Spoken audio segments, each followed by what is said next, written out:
कश्मीर के जंगल में कालू कौवा अपनी पत्नी टुनटुनी और माँ सुंदरी कौवी के साथ रहता था। कालू कौवे के अभी कुछ ही दिन पहले टुनटुनी चिड़िया से शादी हुई थी।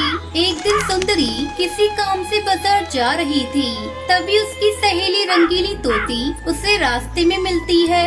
सुंदरी जैसे अपनी सहेली को देखती है, वो उसे आवाज लगाती है। रंगीली, अरे ओ रंगीली, कहाँ जा रही है सुबह सुबह? बाजार जा रही हूँ। अरे बाजार तो मैं भी जा रही हूँ, चलो दोनों साथ में चलते हैं, रास्ते में कुछ बातें भी हो जाएंगी। और बताओ रंगीली, मैंने सुना है तेरे बेटे ने शहर में शादी कर ली है। तब तक आप लोग कमेंट में बताएं 78 - 35 कितने होते हैं।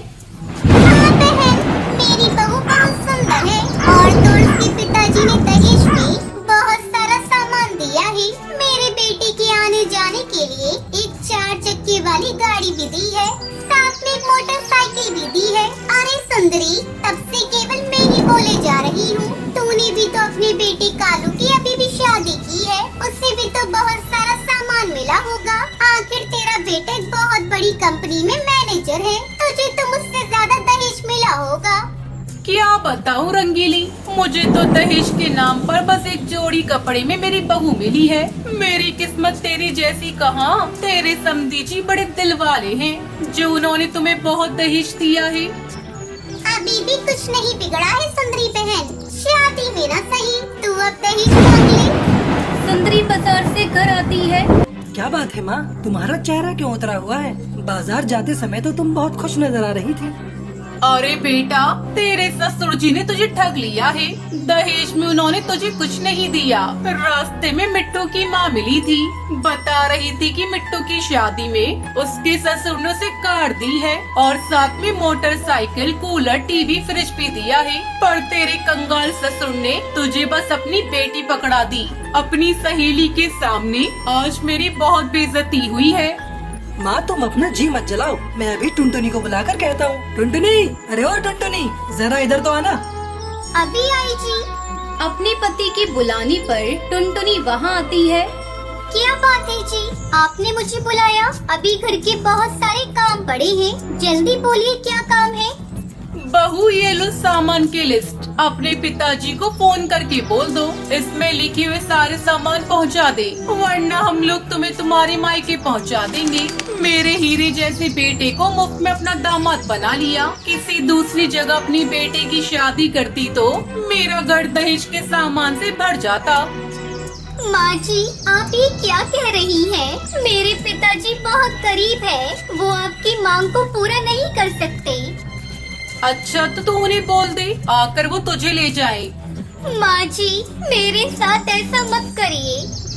अभी सुंदरी अपनी बहू से सब बातें कर ही रही थी, तभी सुंदरी की बेटी रोती वहाँ आती है। अरे माँ, लुट गई, बर्बाद हो गई। आपके दामाद जी ने मुझे अपने घर से बाहर भगा दिया है। उन्होंने गाड़ी लाने को बोला है और बिना गाड़ी लिए आने से मना किया है। देख लिया माँ जी, भगवान के घर में देर है अंधेर नहीं। अभी अभी आप मुझे मायके छोड़ने की बात कह रही थी, अब दीजिए अपने दामाद को गाड़ी या अपनी बेटी को घर पर बिठा कर रखिए। बहू, मुझे माफ कर दे, मैंने तुझे बहुत बुरा भला कहा। मेरी बेटी को इसी की सजा मिल रही है। चमेली बहन, आप चिंता मत करिए, मैं अभी जीजा जी से बात करती हूँ, वो आपके साथ ऐसा कैसे कर सकते हैं।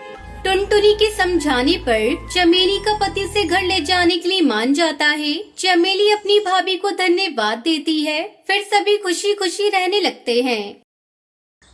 केरला के जंगल में टुनटुनी चिड़िया अपने पति कालू कौवे और अपनी एक बेटी पिंकी के साथ रहती है। कालू को सिर्फ एक ही काम आता है और वो है टुनटुनी चिड़िया की कमाई के पैसों से शराब पीना और टांगे पसार कर सो जाना। टुनटुनी बेचारी दूसरों के घरों में झाड़ू पोछा करके किसी तरह घर का खर्च चलाती और अपनी बेटी को पढ़ाती लिखाती। एक बार की बात थी, मानसून शुरू हो गया था। जंगल में लगातार बारिश हो रही थी। तभी टुनटुनी चिड़िया की बेटी स्कूल से भीगते हुए घर आई। अरे तुम तो पूरी तरह भीग गई। थोड़ी देर कहीं रुक जाती। माँ, मैंने बहुत देर इंतजार किया लेकिन बारिश रुकी ही नहीं। हमें लगा ज्यादा देर हो जाएगी तो आप परेशान हो जाएंगी। ये जंगल की बारिश भी ना हम गरीब पक्षियों के लिए मुसीबत ही लेकर आती है। माँ, तुमने पिछले साल कहा था कि मुझे छतरी ला दोगी। अगर वो ला दो तो मैं नहीं भीगूंगी। हाँ बेटा, मैं अगले महीने ला दूंगी। टुनटुनी चिड़िया ने अपनी बच्ची को कह तो दिया था, लेकिन कालू की शराब और घर के खर्चों से पैसे बचते ही कहाँ थे जो वो उसके लिए छतरी लाती। तभी कालू हाथ में शराब की बोतल लेकर भीगते हुए अपने घर आया। टुनटुनी, अरे ओ टुनटुनी, कहाँ मर गई है तू? मर जाती तो सही रहता, कम से कम तुमसे पीछा तो छूटता। ये तू क्या बकवास कर रही है? तुझे अपनी बेटी की फिक्र नहीं है, लेकिन मुझे तो है। पूरा दिन शराब शराब शराब। कालू के साथ सबसे बड़ी दिक्कत ये थी कि वो अपनी बुराई तो सुन लेता, लेकिन अगर कोई शराब की बुराई कर दे तो उसका पारा चढ़ जाता। उसने गुस्से में टुनटुनी को जोर से मार दिया। मुफ्तखोर चिड़िया, तू क्या समझती है अपने आप को? मैंने कितनी बार कहा कि मेरी शराब को एक शब्द भी बोला तो मुझसे बुरा कोई नहीं होगा।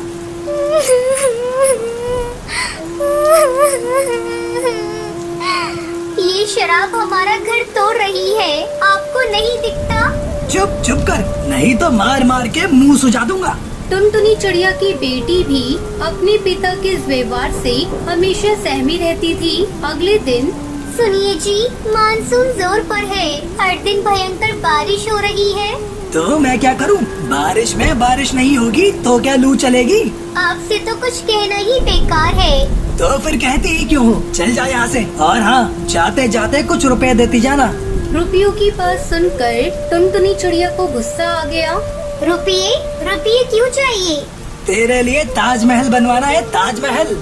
देखो जी, मेरे पास आपकी शराब के लिए बिल्कुल भी पैसे नहीं हैं। कुछ पैसे पड़े भी हैं तो वो घर खर्च के लिए है। देख नहीं रहे, सारे डिब्बे खाली पड़े हैं। बारिश की हालत आप देख ही रही हो। अगर यूं ही होती रहेगी तो बाहर निकलना मुश्किल हो जाएगा। इसलिए मैं चाहती हूँ कि कुछ राशन खरीद कर रख लिया जाए ताकि आगे दिक्कत ना हो।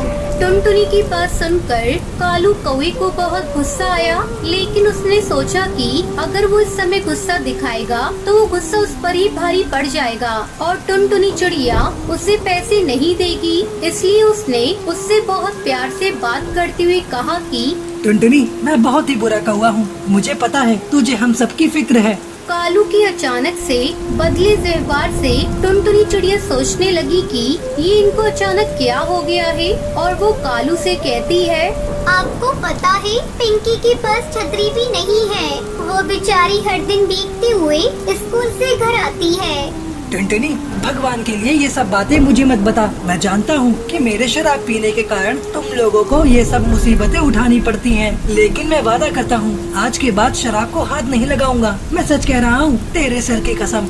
कालू ने वैसे तो ये वादा कई बार किया था, लेकिन निभाया नहीं। फिर भी टुनटुनी चिड़िया ने सोचा, चलो एक मौका से और दे देती हूँ। फिर वो काम पर जाने लगी। उसे काम पर जाते देख कालू ने कहा, सुनो, तुमने कहा कुछ पैसे हैं तुम्हारे पास, वो मुझे दे दो। मैं राशन का सामान और पिंकी के लिए छतरी लेता आऊंगा, ठीक है ना? टुनटुनी चिड़िया एक बार फिर से कालू की बातों में आ गई और राशन के सारे पैसे उसे दे दिए। फिर वो काम पर चली गई। बड़ी आई घर का राशन लाने वाली। अरे भूखे पेट तो रहा जा सकता है, लेकिन दारू के बिना बिल्कुल नहीं। उस दिन फिर से बहुत बारिश हो रही थी। घर में जो कुछ राशन था उसे टुनटुनी ने बना दिया था। अब वो कालू के आने का इंतजार कर रही थी। रात के 9:30 बजे कालू को वो लड़खड़ाते हुए घर पहुंचा। उसकी हालत देखकर ही टुनटुनी चिड़िया समझ गई कि ये आज फिर से पी कर आया है। उसने गुस्से में उससे पूछा, राशन कहाँ है? पिंकी की छतरी कहाँ है? लेकिन कालू उसको कोई जवाब नहीं देता और जाकर बिस्तर पर लेट गया। बाहर बारिश लगातार हो रही थी, लेकिन इस बार बारिश ने रुकने का नाम नहीं लिया। दिया। लगातार बारिश के कारण टुनटुनी चिड़िया के घोंसले से पानी टपकने लगा। ये देखकर उसकी बेटी पिंकी एक बर्तन ले आई और जमीन पर रख दिया।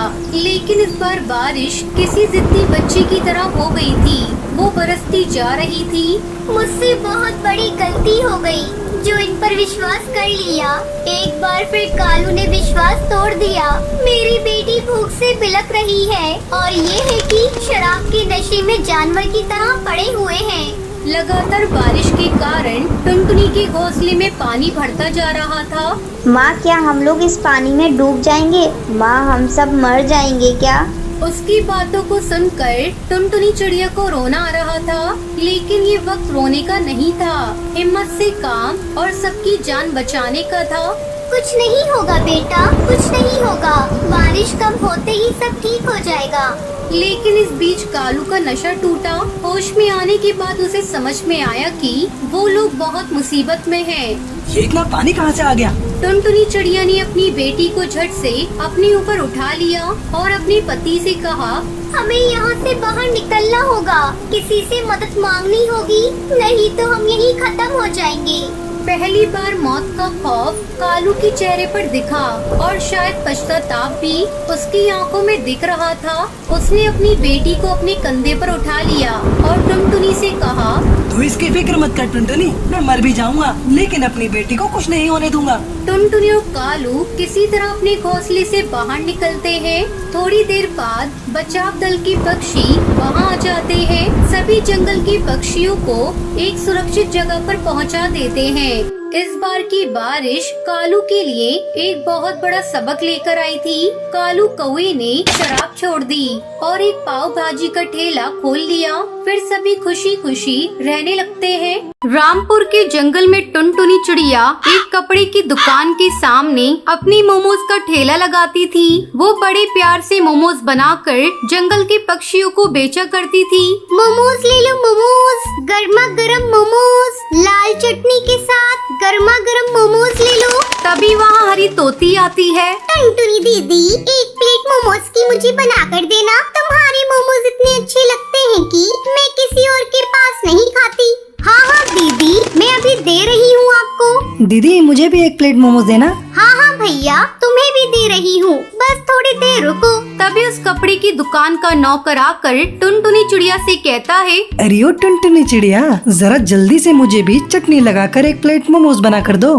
साहब, मैं अभी कर देती हूँ, लेकिन आपने तो पुराने पैसे मेरे चुकाए ही नहीं। अरे दे दूंगा। कौन सा मैं यहाँ से भागा जा रहा हूँ? इस महीने की पगार मिलने दो, मैं तुम्हारे सारे उधार चुका दूंगा। भैया, आप बार बार यही बातें कहते हैं। मैं आपको कितना उधार खिलाऊंगी? मुझे भी तो सामान लेकर आना होता है। ज्यादा बातें मत बनाओ। मेरे ही मालिक की दुकान के सामने ठेला लगाती है और मुझे ही आंखें दिखाती है। मैं जल्दी ही तुम्हारे पैसे चुका दूंगा। तभी टुनटुनी और कालू कौवे की बातों को सुनकर दुकान का मालिक कड़कनाथ सेठ वहाँ पर आता है। अरे कालू भाई, ये गरीब है, इससे तुम उधार में क्यों खाते हो? रुपए देकर खाया करो। ठीक है मालिक, आगे से मैं ध्यान रखूंगा। अभी मेरे पास छुट्टे नहीं थे, इसलिए मैं बाद में देने के लिए बात कर रहा था। तभी कड़कनाथ सेठ टुनटुनी चिड़िया से कहता है, टुनटुनी, मेरी दुकान के सामने ये ठेले लगाने का जो तुम पैसा देती हो वो कब दे रही हो? जी, मैं कल ही आपको पैसे दे दूंगी। कालू, कल साड़ियों का स्टॉक आने वाला है, तुम उसे उतरवा लेना। मुझे कल डॉक्टर के पास जाना है, इसलिए मैं देर से आ पाऊंगा। ठीक है मालिक, मैं सारी साड़ियाँ उतरवा कर अच्छे से रख दूंगा। अगले दिन कड़कनाथ की दुकान पर साड़ियों से भरा ट्रक आता है। कालू कौवा सारी साड़ियों को उतरवा कर रख देता है। तभी कालू कौवे का दोस्त वहाँ पर आता है। कहो बंटी भाई, क्या हाल चाल है? ये लो मेरी बहन की शादी का कार्ड, तुम्हें शादी में जरूर आना है। अब मैं चलता हूँ। अरे रुक यार, मैं अभी तुझे गर्मा गर्म मोमोज खिलाता हूँ। अरे ओ टुनटुनी चिड़िया, 2 प्लेट मोमोज गर्मा गर्म बना कर लाना और उसके साथ जो लाल चटनी है वो भी लेकर आना। ये नौकर कालू कौवा तो बड़ा अपने आप को सेठ बन रहा है। ऐसे मांगता है जैसे इसकी ही दुकान हो। 1-2 दिन और देख रही हूँ, फिर उसके बाद इसे मना कर दूंगी। मोमोज बनाकर टुनटुनी चिड़िया दुकान में लेकर जाती है। ये ले दोस्त, मोमोज खा। इस मोमोज को खाकर तुझे मजा आ जाएगा। थोड़ी देर बाद दुकान का मालिक आता है। कालू कौवे, तूने सारी साड़ियों को गिन कर रख लिया है ना? हाँ मालिक, लेकिन आप कहते हैं तो आपके सामने एक बार और गिन देता हूँ। कालू कौवा साड़ियाँ गिनने लगता है। अरे मालिक, इसमें 5 साड़ियाँ कम है। मैंने तो पूरे के पूरे गिन कर रखे थे। जब तूने पूरे गिन के रखे थे तो वो साड़ियाँ कहाँ गयी? मालिक, टुनटुनी चिड़िया मोमोज देने दुकान में आई थी। लगता है उसी ने साड़ियाँ चुरा ली। कड़कनाथ दौड़ा दौड़ा टुनटुनी चिड़िया के ठेले पर जाता है। टुनटुनी चिड़िया, जल्दी से मेरी दुकान से चुराई हुई साड़ियाँ वापस कर दे। तूने मेरी दुकान से चोरी करके अच्छा नहीं किया। लेकिन मालिक, कौन सी साड़ियाँ? मैंने तो किसी साड़ी को नहीं चुराया। देख, तू सच सच बता दे, ज्यादा नौटंकी मत कर। साड़ियाँ पूरे 10,000 की थी। जल्दी से पूरे पैसे निकाल और अपना ठेला यहाँ से हटाकर दूसरी जगह लगा। मालिक, मैंने कोई चोरी नहीं की। मैं ऐसा काम कभी कर ही नहीं सकती। रोने धोने की एक्टिंग मत कर, जल्दी से पैसे निकाल और यहाँ से जा। मालिक, अभी तो मेरे पास 2,000 रुपए हैं। इसे रख लीजिए, बाकी के पैसे मैं कमा कर दे दूंगी। टुनटुनी चिड़िया 2,000 रुपए दे देती है और अपना ठेला दूसरी जगह लगाने लगती है। इसी तरह कुछ दिन बीत जाते हैं। एक दिन जब कड़कनाथ सेठ अपनी दुकान पर आ रहा था, उस समय कालू कौआ फोन पर अपने दोस्त से बात कर रहा था। अरे यार, आज तो मेरी दुकान पर आ जाना। मैं अकेले ही हूँ दुकान पर। मैं तुझे कुछ और साड़ियाँ दे दूंगा। तू उसे पहले की तरह बेचकर मुझे पैसे दे देना। कड़कनाथ सेठ ये सब बातें सुन लेता है और कालू कौवे से गुस्से में कहता है, अरे मैंने तेरे ऊपर विश्वास किया और तूने मेरे साथ विश्वासघात किया। तेरे कहने पर मैंने उस मोमोज वाली पर शक किया था। मेरे दुकान से तू अभी के अभी निकल जा। मुझे तुझ जैसे कुत्ते की कोई जरूरत नहीं। कड़कनाथ सेठ कालू कौवे को अपनी दुकान से धक्के मारकर निकाल देता है और टुनटुनी चिड़िया के पास जाता है। मुझे माफ कर देना टुनटुनी चिड़िया, मैंने उस कालू चोर पर विश्वास किया। कल से तुम मेरी दुकान के सामने अपना मोमोज का ठेला लगा सकती हो और मैं तुमसे उसका किराया भी नहीं लूंगा। कड़कनाथ सेठ की बातों को सुनकर टुनटुनी चिड़िया उसे माफ कर देती है और खुशी खुशी अपनी मोमोज का ठेला लगा लेती है।